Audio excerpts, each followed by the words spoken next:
Bonjour à tous mes amis futuristes et passionnés du futur et bienvenue sur la chaîne de Dr Futuro.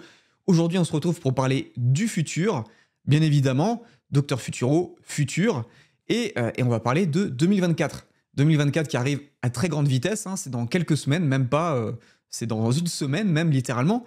Mais avant, je voulais parler de 2023, faire un petit récapitulatif de l'année 2023 avant de parler bien évidemment du futur, car je pense que c'est important déjà de prendre du recul sur l'année qui est passée. Depuis la sortie de ChatGPT, les choses sont allées très très très vite. Il y a une évolution très rapide de l'intelligence artificielle. On a vu que depuis la sortie de ChatGPT, donc il y a eu GPT 3.5 et ensuite il y a eu GPT 4 qui est apparu en mars 2023. Et donc les choses sont ensuite allées très vite. On a eu Claude 2 qui est sorti, Gemini très récemment, donc Gemini qui est le concurrent de GPT-4, enfin en théorie, on verra ça plus tard. Et depuis un an seulement, on a vu que le monde du travail, la façon dont on travaille a énormément changé. Et ça prouve à quel point l'IA est une technologie extrêmement disruptive, parce que déjà au quotidien, on le voit, là, dans notre vie quotidienne, on voit clairement que les choses ont déjà changé de façon assez drastique. Alors, il n'y a pas eu une perte d'emploi encore extrêmement massive, mais on voit effectivement quand même que notre façon de travailler a changé, elle a muté avec l'arrivée de ChatGPT. Il y a de plus en plus de gens dans les boîtes qui utilisent l'IA. C'est quand même assez fou. Et du coup, je suis tombé sur ce graphique assez intéressant de Visual Capitalist qui explique qu'il y a énormément de métiers qui ont été touchés. Donc d'après leur rapport, ils expliquent que depuis la sortie de ChatGPT, il y a eu un impact énorme sur le marché du travail. Déjà, en seulement un an, l'impact a été vraiment significatif. Et environ 80% de la main-d'œuvre américaine pourrait voir moins de 10% de ses tâches affectées par l'IA et près de 20% pourraient voir 50% de leurs tâches impactées. Donc ça veut dire qu'il y a de plus en plus de métiers qui, par l'IA, ont eu leurs tâches impactées. Donc on voit qu'en fait tout ça, ça a créé une évolution et que cette évolution a engendré des nouveaux défis comme la transformation des emplois et la nécessité de créer des nouvelles compétences. Et ça a créé en fait en quelque sorte des nouvelles opportunités. On l'a vu, ça a créé des nouveaux métiers, des nouveaux rôles liés à l'IA en 2023. Ça s'est fait très vite. Donc c'est pour ça que je dis que quand on va atteindre l'AGI, donc l'intelligence artificielle générale, les choses vont encore aller plus vite. Un changement de société en profondeur va être fait, je pense, de façon assez drastique par l'AGI. Et là, on le voit déjà juste avec une IA qui est considérée comme une AGI émergente, GPT-4, GPT 3.5, Claude 2 et tous ses copains. On a vu que avec tout ça, il y a eu une évolution extrêmement rapide du marché du travail. Les gens se sont très vite adaptés à cet outil parce que ça a facilité leur façon de travailler. Donc dans leur rapport, on voit que pour l'instant, les métiers qui sont le moins impactés, ce sont les métiers liés à la manufacture, à l'agriculture, à la science, bien évidemment. Et on voit que les métiers qui ont eu le plus d'exposition à la révolution de ChatGPT, c'était tous les métiers liés à la programmation. Donc ce qu'il faut comprendre, c'est que ce n'est pas lié à la perte d'emploi. Là, c'est juste à la façon dont les métiers ont été modifiés par l'avènement de ChatGPT. Donc on peut voir dans leur rapport que les métiers liés aux mathématiques, à la blockchain, donc ingénieur blockchain, aussi tout ce qui est traduction, traducteur, ont été grandement impactés par l'arrivée des LLM et des technologies comme ChatGPT, Claude 2, Bard. Donc on voit qu'il y a eu vraiment une mutation dans la façon dont on travaille. Et donc on voit que cette année, dans le domaine de la recherche fondamentale en sciences, il y a eu d'énormes avancées. Il y a eu donc une IA qui s'appelle Gnomi, qui a été créée par DeepMind, qui a permis de trouver 2,2 millions de matériaux, ce qui est quand même assez conséquent quand même. Et donc tous ces matériaux, forcément, c'est des matériaux qu'on va pouvoir utiliser pour encore plus accélérer la technologie et l'industrie de façon globale, parce que ces matériaux vont pouvoir être utilisés dans plein de technologies différentes, les batteries, les microprocesseurs. Et donc, du coup, ça va encore plus permettre d'optimiser la technologie pour créer des IA de plus en plus optimisées et donc, par conséquent, de plus en plus puissantes. On a vu que si les IA ont été utilisées cette année déjà dans les médias, on voit qu'il y a de plus en plus de gens et de médias qui ont utilisé l'IA pour générer des contenus à vocation journalistique. Donc on voit qu'il y a eu quand même de sacrés chamboulements cette année, hein. Donc en plus de la découverte des 2,2 millions de nouveaux matériaux, ben, l'IA a littéralement travaillé en collaboration aussi avec le monde scientifique. Les scientifiques utilisent de plus en plus des IA comme ChatGPT, notamment GPT-4, parce que ses capacités de raisonnement sont supérieures, pour les aider à rédiger des papiers scientifiques, à les aider à collaborer dans les recherches en laboratoire. On a vu qu'il y a eu énormément de choses qui ont été faites à ce niveau-là aussi cette année. Et donc avant de rentrer dans des prédictions sur 2024, je tiens quand même à vous dire que ce ne sont que des prédictions, qu'il faut les prendre avec des pincettes, et que une prédiction, c'est avant tout un pari. Et donc, je commence par une prédiction qui est sûre à 100%. Donc là, cette fois-ci, je sais que là, je vais très peu me tromper. Eh bien, c'est la création du GPT Store. Donc ça, c'est la première chose qu'on va avoir en 2024. De par OpenAI, on va avoir la possibilité de monétiser des agents GPT qu'on va créer soi-même. Et en fait, c'est considéré comme un événement tout aussi important que la création de l'App Store chez Apple. Et donc, c'est à peu près l'équivalent de l'App Store, mais pour les agents GPT. Et donc, il y a beaucoup de gens qui pensent que la mise en place d'un GPT Store, ça va créer un nouveau type de marché sur l'intelligence artificielle qui va directement concurrencer les applications et qui va permettre de créer un nouveau type d'économie liée à l'intelligence artificielle, donc aux agents d'IA. Et ça, c'est vachement intéressant. Alors, à la base, il devait sortir le GPT Store fin de l'année 2023, mais finalement, ça a été retardé, je pense, pour des questions de sécurité. Il y a eu des brèches de sécurité dans les agents GPT. On pouvait récupérer les fichiers qu'on avait donnés pour fine-tuner les agents GPT. Donc là, je pense qu'ils essaient de résoudre ce problème pour que ce soit vraiment totalement effacé et qu'on puisse utiliser les agents GPT de façon tout à fait correcte. À la base, ça devait sortir en 2023 et il y a eu du retard. Autre chose aussi, pour 2024, est-ce que la compétition va vraiment enfin se réveiller? Parce que là, en fait, on attend toujours. On a vu que Google, ils ont sorti des nouveaux modèles, mais ces nouveaux modèles, en fait, ils sont pas du tout encore au niveau de GPT 3.5. On a vu que Gemini Pro n'est pas encore au niveau de GPT 3.5. Ils ont mis 1 an pour essayer de rattraper leur retard et ils y sont toujours pas arrivés. Je trouve que quand même que c'est étrange.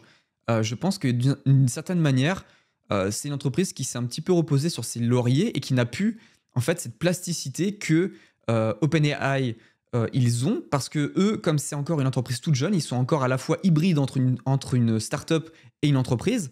Et donc, du coup, ils ont la capacité de très rapidement s'adapter au marché. Et dès qu'ils sortent des nouveaux produits ou qu'ils développent des nouveaux produits, ils peuvent rapidement les mettre en place. Alors que Google, ils ont une structure beaucoup plus rigide.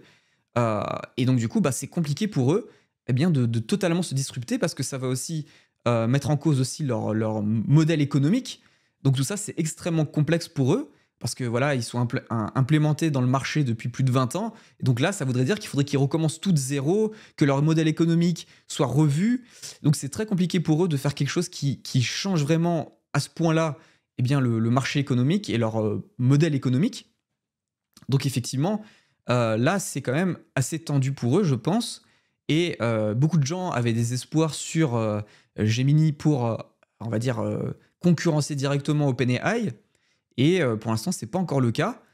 Comme vous pouvez le voir sur ce tableau, il y a eu des tests, des chercheurs ont fait des tests de raisonnement, de mathématiques, de génération de code, de traduction. GPT 3.5 Turbo est toujours supérieur à Gemini Pro, qui est censé concurrencer GPT 3.5. Alors, début de l'année prochaine, on est censé avoir Gemini Ultra, qui est censé concurrencer directement GPT 4. Mais là, je commence à avoir des doutes. Sérieusement, comment ils vont faire? Alors, il y a des rumeurs qui disent que Gemini 2 est déjà en cours d'entraînement par Google. Mais pour l'instant, j'ai de plus en plus de doutes sur les capacités de Google à concurrencer OpenAI. Et malheureusement, ça ne crée pas une compétition saine et ça ne fait pas accélérer encore plus le progrès.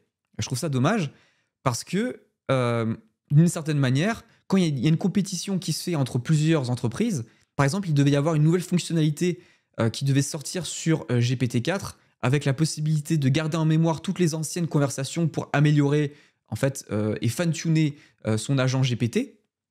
Finalement, eh ben, ça n'a pas été sorti et je pense que c'est parce que la compétition n'est pas encore assez virulente pour que OpenAI se dépêche à sortir rapidement les fonctionnalités pour voilà, avoir une avance sur les autres. Et donc ça, je trouve ça assez dommage parce que la compétition peut donner quelque chose d'intéressant, une accélération dans le domaine de la technologie. Et là, eh ben, ce n'est pas quelque chose qu'on est en train d'observer vraiment. OpenAI, eh ben, ils ont le lead, ce sont les leaders du marché. Et donc du coup, ben, eux aussi, d'une certaine manière, en étant des leaders, ils se reposent un peu sur leur laurier et du coup, ils sortent pas forcément les fonctionnalités aussi rapidement que nous, on voudrait, voilà, on voudrait avoir les fonctionnalités beaucoup plus rapidement. Eh bien, ce n'est pas le cas. Et donc là, on voit aussi dans ce tableau eh bien que, encore une fois, eh ben, OpenAI reste leader du marché en modèle propriétaire. Et dans les modèles donc open source, eh ben Mistral sont les leaders dans l'open source. C'est vachement impressionnant pour quand même une entreprise qui a été créée il y a seulement quelques mois. Donc ils ont quand même pas mal rattrapé de retard et ils sont même supérieurs eh bien, à Google. Gemini Pro, eh bien, dans le classement des modèles d'IA, eh ben, il est beaucoup plus bas. Et on voit clairement que les gens n'ont pas du tout été impressionnés. D'ailleurs, la présentation qui a été faite de Google, la vidéo là qu'on avait vue, où on pouvait voir une interaction avec la vision vidéo en temps réel, eh bien apparemment c'était à moitié du fake. Et donc, eh bien ça la fout plutôt mal pour Google quand même, hein. J'espère qu'ils vont vraiment se réveiller, parce que là, je trouve que ça craint. L'image de Google aussi ben, est en train de prendre cher, parce que Google, c'est quand même, comme je l'ai dit avant, une entreprise vraiment très réputée. Et donc là, je trouve que c'est pas très encourageant. Alors j'espère vraiment, vraiment que Gemini 2 sera bien plus performant et que là, il y aura une vraie compétition et qu'ils vont vraiment rattraper leur retard. Alors après, il y a une différence aussi d'architecture, hein. GPT-4, il fonctionne plutôt sur une base donc multimodale, mais sur une base de texte d'abord, alors que Gemini a une autre type de façon de fonctionner, où là, il a été créé de façon multimodale dès le départ. Donc peut-être qu'il y a encore des choses à optimiser dans l'architecture, à voir ce que ça va donner. On espère que Gemini 2 eh ben, va vraiment eh bien, balancer une torpille à OpenAI. Ensuite, il y a eu une étude de Forrester qui dit qu'il y a environ 60% des travailleurs en 2024 qui utiliseront leur propre IA pour leurs emplois. Donc on a vu que déjà en 2023, il y a eu une mutation de la façon dont on travaille avec les IA de façon assez drastique. Eh bien, ça va encore se poursuivre. En 2024, ça va être encore plus fort, parce que là, l'étude montre carrément 60% des travailleurs, quand même 60%, c'est assez dingue de se dire qu'à ce point-là, en l'espace de seulement 2 ans, eh bien, on va avoir une utilisation aussi massive de l'IA dans le monde du travail. Il faut bien sûr aussi prendre en compte les impacts négatifs potentiels de l'utilisation de l'IA. Ben, par exemple, ça pourrait soulever des questions de sécurité, de confidentialité, effectivement, hein. Quand les employés utilisent une IA, ben, il faut que les données soient sécurisées pour les données de l'entreprise et tout cet aspect de sécurité lié aux données. Il ne faudrait pas que ces données soient piratées. Donc les entreprises sont quand même vraiment confrontées à un nouveau type de défi voilà, pour développer des IA capables en fait, de gérer ces risques. Donc je pense encore qu'avant de détruire des emplois en 2024, ben, l'IA va créer une demande croissante de création de nouveaux types de rôles ou de métiers dans le monde du travail.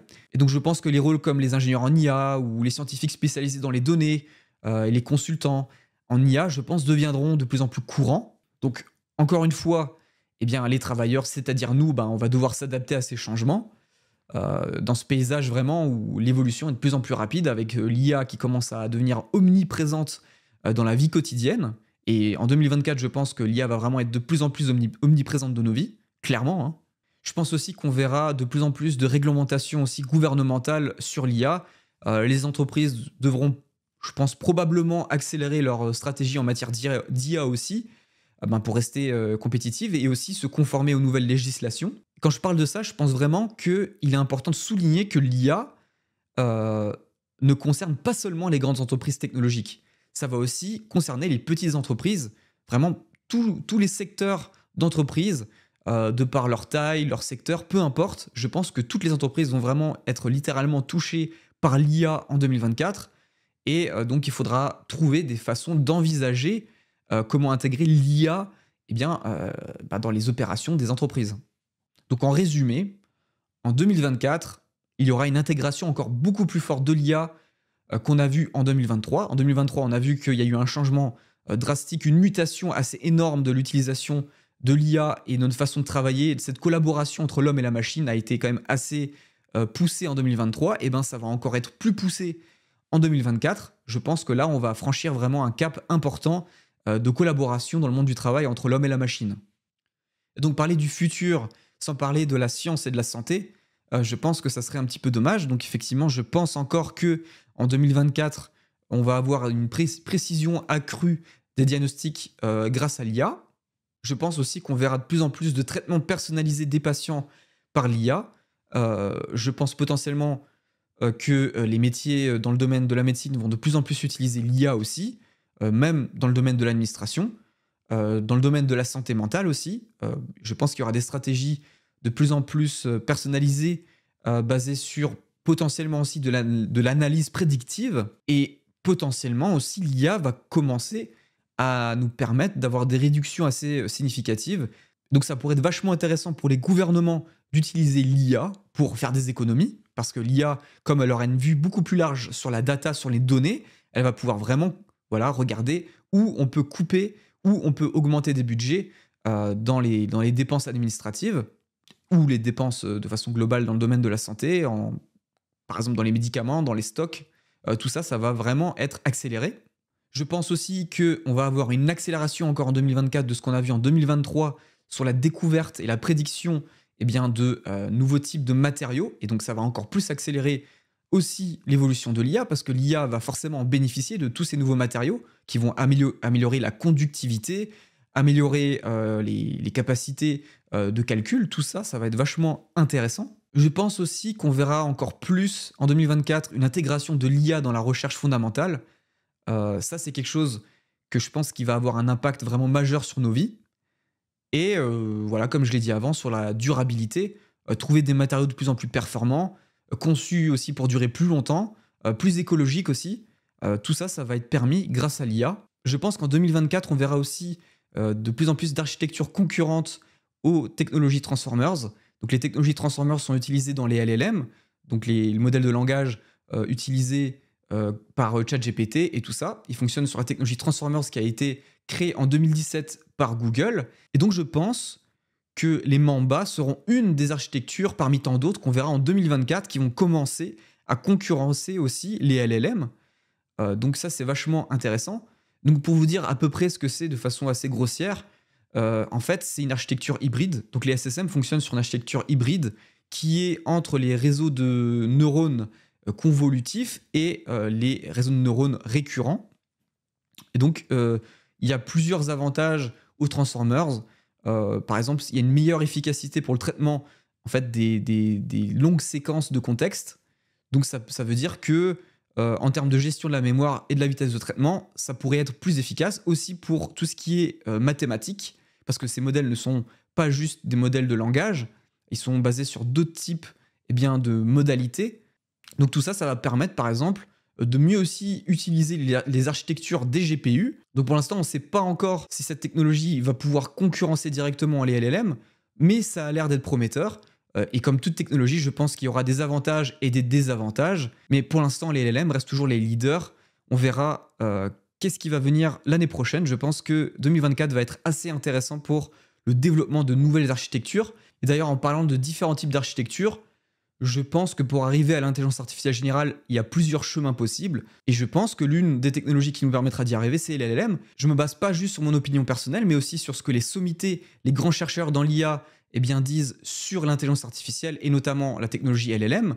Et ils disent clairement que les LLM peuvent nous permettre d'arriver à de l'intelligence artificielle générale, notamment des sommités comme Geoffrey Hinton ou Ilya Sutskever, qui sont les personnes les plus citées dans les papiers de recherche scientifique à ce sujet.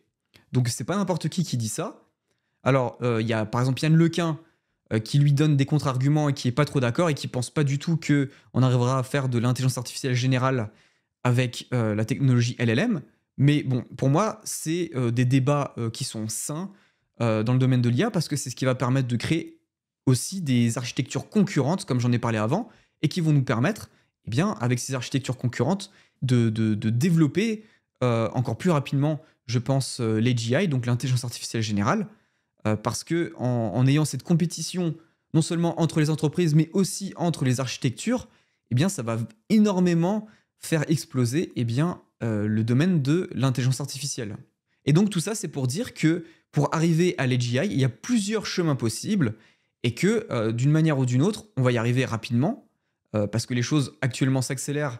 Et vous l'avez bien vu cette année, en 2023, que ça allait très très vite. Eh bien, en 2024, ça ira encore plus vite. Je pense qu'en 2024, on aura une multimodalité encore plus grande, eh bien, des modèles. On verra que les modèles seront capables, en plus de générer des images et de l'audio, bah, ils seront capables aussi de générer de la vidéo. Donc ça va être assez fou. De la 3D aussi, je pense. Ensuite, ça c'est quelque chose que je parle depuis longtemps dans mes vidéos. Je pense qu'en 2024, eh bien, on verra vraiment l'avènement des vrais agents autonomes, donc c'est-à-dire des systèmes d'IA qui seront autodirigés, qui arriveront à s'autodiriger eux-mêmes et avoir des comportements d'agents collectifs. Je pense qu'ils vont pouvoir s'organiser entre eux, donc entre tous les différents agents, pour arriver à se coordonner et à prendre des décisions de façon autonome. Et je pense que c'est ce qui va se passer en 2024. Je pense qu'ils seront capables de prendre des décisions avant même que l'humain y pense. Donc ils vont prendre des décisions pour nous à l'avance, avant même qu'on ait pu ou qu'on ait eu le temps en fait d'y réfléchir. Ce sera l'IA qui sera capable de le faire en amont, avant, et ensuite de nous proposer ensuite des choix suite aux propositions et aux réflexions qu'elle a eues sans qu'on ait eu besoin de la prompter pour le faire. Je pense aussi qu'en 2024, on verra une logique beaucoup plus accrue. Les IA seront de plus en plus performantes dans le domaine des maths. Et ça, forcément, dans le domaine des maths, ça va avoir une répercussion énorme. Parce que du moment qu'on a une IA qui est capable de faire des maths de façon poussée et même de faire de la recherche en mathématiques, là, c'est vraiment le turning point, le point de pivot qui fait que ben, là, on va passer totalement dans un autre paradigme dans le domaine de la recherche scientifique où ce sera les IA qui seront les avant-gardes eh bien, de l'évolution technologique et non plus les humains. Parce que si on arrive à faire des IA qui raisonnent mathématiquement à un niveau plus élevé que les humains, et ben là, c'est foutu pour les humains. C'est l'avènement d'une nouvelle ère où la technologie va s'accélérer à une vitesse grand V, vraiment littéralement. Mais je pense que ça va commencer à émerger en 2024. Et notamment grâce à l'implémentation de l'algorithme Q-Star dont j'avais parlé dans l'une de mes précédentes vidéos. Parce que cet algorithme va vraiment permettre eh bien, de donner des capacités de raisonnement mathématique et autonome aux IA. Je pense aussi qu'en 2024, on verra aussi un début de systèmes d'IA qui vont être capables de contribuer à leur propre progression technologique, donc des modèles d'IA qui vont pouvoir s'automodifier pour s'améliorer constamment. Je pense qu'on verra un début de ça aussi en 2024. Ça ne sera pas encore, on va dire, ultra poussé, mais je pense qu'on verra une émergence de ce genre de technologie. Et donc là, ça va aussi encore plus accélérer le développement de l'IA. Parce que du coup, les IA seront capables de s'auto-améliorer et de s'auto-adapter en fonction des besoins. Notamment, je pense, avec l'aide aussi de l'algorithme Q-Star, dont les rumeurs disent quand même que potentiellement, ça pourrait être intégré dans GPT-5. On verra. J'ai hâte de voir ça. Je ne sais pas ce que vous en pensez, vous. En tout cas, n'hésitez pas à me le dire dans les commentaires. Est-ce que vous pensez que Q-Star va vraiment permettre de booster le développement de l'IA et la rendre vraiment autonome et contribuer vraiment à sa propre progression technologique sans l'aide des humains? En 2024, je vois aussi une explosion des investissements. On a vu qu'il y a une tendance assez forte en 2023 pour investir dans l'IA et je pense que cette tendance va encore littéralement exploser en 2024. On va avoir des investissements dans l'IA, des milliards et des milliards qui vont être investis pour développer des modèles d'IA, donc ce qui va encore plus accélérer eh bien, la technologie, hein, parce que du coup, plus on met d'argent, plus on utilise de l'argent pour développer des systèmes d'IA, et plus eh ben, l'IA sera performante. C'est sûr, hein, plus on met les moyens, plus eh ben, ça évolue. Donc ça, je pense qu'on va avoir une innovation grâce à tous ces moyens qui vont être investis encore plus forte dans tout ce qui est logiciel, et encore plus forte dans tout ce qui est matériel aussi, tout ce qui est hardware, GPU. Pourquoi pas aussi, on verra quelque chose qui va évoluer aussi de plus en plus vers des architectures neuromorphiques, donc capable de biomimer encore plus le cerveau humain d'une certaine manière, mais cette fois-ci pas juste au niveau software, mais au niveau hardware, au niveau matériel. Je pense que ça va pas mal évoluer aussi là-dedans en 2024. Et ensuite, concernant les prédictions diverses pour 2024, je pense qu'on verra de plus en plus d'IA gérer la modération en ligne des contenus, que ce soit sur les forums, sur les réseaux sociaux ou même les plateformes de vidéos comme YouTube. YouTube, ils ont dit qu'ils vont commencer à mettre de l'IA dans YouTube. Donc ça, c'est vachement cool pour commencer à, vous savez, à résumer en fait les vidéos et tout ça, à résumer aussi les commentaires sous les vidéos. Donc je pense qu'à un moment donné, ça va aussi être utilisé pour modérer les contenus en ligne. On verra de moins en moins d'humains modérer les contenus en ligne. Parce qu'à un moment donné, quand il y a une chaîne qui a 10 millions d'abonnés, elle ne peut pas voir tous les commentaires. Et voilà, c'est très compliqué. Il y a des centaines de milliers de commentaires tout le temps. Donc là, à ce moment-là, effectivement, on a besoin de machines pour le faire. Ensuite, je pense qu'on verra une assez grosse amélioration de l'IA pour la vidéo. Je pense qu'on verra la même tendance qu'on a vue avec les IA qui génèrent de l'art. Donc là, ça va être assez équivalent, je pense. Je pense d'une certaine manière qu'on verra la même évolution dans le sens où, au début, DALL-E 2, les résultats étaient quand même impressionnants mais assez anecdotiques. Mais quand on est passé de DALL-E 2 à DALL-E 3, il y a eu quand même un gap assez énorme en termes de rendu. Et là, je pense que pour la vidéo, ça va être pareil. Aujourd'hui, on est au niveau pour la vidéo, à peu près au niveau équivalent à DALL-E 2. Et l'année prochaine, on sera au niveau équivalent de DALL-E 3 ou de Midjourney 6. Et donc là, ça va être assez fou, je pense, en termes de génération de vidéos et de contenu lié à la vidéo. Je pense aussi, en parlant de vidéo, que l'année prochaine, avec les élections présidentielles, ça va être très compliqué de démêler ce qui est vrai ou faux. Les deepfakes vont être de plus en plus difficiles à déceler. Je pense que ça va être compliqué. On va devoir développer des IA de plus en plus performantes pour savoir si c'est un deepfake ou non. Là, ça va être assez fou, les élections présidentielles aux États-Unis l'année prochaine. J'ai peur que ça part en vrille. Hein. Je pense que ça va partir en vrille. Parce que là, il n'y a pas trop d'outils d'IA qui sont en train d'être développés pour essayer de contrecarrer ça. Donc l'année prochaine, attendez-vous à ce que les élections présidentielles soient complètement bouleversées par les outils de deepfake et tout ça. Donc parce que ça va être difficile à voir. Hein. Je pense que ça va être compliqué de démêler le vrai du faux. Donc ça, effectivement, c'est un point négatif de 2024 que je vois avec l'IA. Effectivement, ça va être compliqué de tout gérer. Ça va être compliqué de démêler de plus en plus ce qui est vrai ou faux, les contenus générés par l'IA. Il faudra peut-être mettre en place un système de blockchain pour certifier les vidéos, si elles sont effectivement réelles ou pas réelles. Ça va être quelque chose d'assez tendu l'année prochaine. Mais je pense, voilà, sur les aspects positifs, si on continue, je pense qu'il y aura une amélioration encore pour tout ce qui est génération audio, les musiques, tout ça. Je pense que l'IA va encore s'améliorer l'année prochaine. Et je pense qu'on verra aussi... donc là, je me mouille un peu. Je pense qu'en 2024, on verra un début d'intégration de l'IA dans les jeux vidéo pour les PNJ, les personnages non joueurs, où ils seront gérés par des LLM. Donc bien sûr, les jeux seront obligatoirement connectés à Internet. Hein. Je ne pense pas que ça sera possible de le faire en local, parce que pour l'instant, c'est des technologies qui consomment énormément de ressources. Donc il faudra que les jeux soient toujours connectés à Internet, mais je pense qu'on verra peut-être les premiers jeux vidéo intégrer à leur source vraiment des LLM dans la conception du jeu pour gérer tout l'aspect personnage non joueur, discussion. On a vu des modes sur Skyrim en réalité virtuelle où des gens pouvaient avoir des conversations à l'oral, directement avec leur voix, avec les personnages du jeu, et les personnages du jeu avaient toujours des conversations cohérentes avec l'univers du jeu. Donc c'est vachement impressionnant. Je pense que c'est ça qu'on verra de plus en plus aussi arriver, et on verra une émergence de ce genre de jeu aussi en 2024.